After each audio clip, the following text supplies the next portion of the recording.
BJP నాయకులు నిన్న ఒక పార్లమెంట్ సభ్యురాలు తెలంగాణకు వచ్చి మాకు 15 సెకండ్లు ఇస్తే ఈ దేశంలో ఉన్న మైనార్టీలను తుదమిట్టిస్తామని మతాన్ని రెచ్చగొట్టే విధంగా మాట్లాడింది.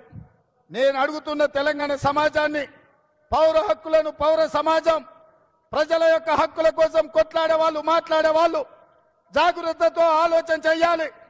ఈ హైదరాబాద్ రాష్ట్రం 2004 నుంచి 2014లో డాక్టర్ మన్మోహన్ సింగ్ గారి నాయకత్వంలో ఈ హైదరాబాద్ నగరానికి ఔటర్ రింగ్ రోడ్డు, అంతర్జాతీయ ఎయిర్పోర్ట్, ఐటీ కంపెనీలు, ఫార్మా కంపెనీలు, మెట్రో రైలు, కృష్ణా జలాలు, గోదావరి జలాలు ఈ ప్రాంతానికి తరలించి హైదరాబాద్ నగరంలో శాంతి భద్రతలను కాపాడినరు కాబట్టే, మత సామరస్యాన్ని పెంచి పెంపొందించింది కాబట్టే తెలంగాణ రాష్ట్రానికి వేలాది కోట్ల రూపాయల పెట్టుబడులు వచ్చినాయి. లక్షలాది ఉద్యోగాలు తెలంగాణ నిరుద్యోగ యువకులకు వచ్చినాయి. నేను ఇవాళ అడుగుతున్నా, ఈ జంట నగరాలలో ఉండే ప్రజల్ని, చేవెళ్ళ, హైదరాబాద్, సికింద్రాబాద్, మల్కాజ్గిరి ప్రాంతంలో ఉన్న ఓటర్లను ఈ హైదరాబాద్ నగరంలో మళ్ళీ బీజేపీ వాళ్ళు అనుకున్నట్టు మత చిచ్చు రేపి మత కల్లాలు వాళ్ళు వచ్చి శాంతి భద్రతలు దెబ్బతింటే మనకు పెట్టుబడులు వస్తాయా?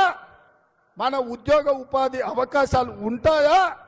ఈ పరిస్థితుల్లో మతాన్ని రెచ్చగొట్టి రాజకీయ లబ్ధి పొందాలని, ఎన్నికల్లో గెలవాలని, ఈ దేశాన్ని దోసుకోవాలని బీజేపీ చేస్తున్న ప్రయత్నాన్ని తిప్పికొట్టాల్సిన బాధ్యత ప్రతి ఒక్క తెలంగాణ బిడ్డ మీద ఉన్నది. ఇవాళ ఈ హైదరాబాద్ నగరంలో చదువుకున్న వాళ్ళని, డాక్టర్లను, లాయర్లను, ఇంజనీర్లను, ఐఏఎస్లను, ఐపీఎస్లను, విద్యార్థులను, నిరుద్యోగ యువకులను ఆలోచన చెయ్యండి అని నేను విజ్ఞప్తి చేస్తున్నా. హైదరాబాద్ నగరం ప్రశాంతంగా ఉంది. మత సామరస్యం కాపాడినాం. ఈ నగరాన్ని అభివృద్ధి చేసినాం. ఈ నగరానికి వేల కోట్ల రూపాయల పెట్టుబడులు తెచ్చినాం. వందలాది పరిశ్రమలు తెచ్చినాం. ఐటీ కంపెనీలను తెచ్చినాం.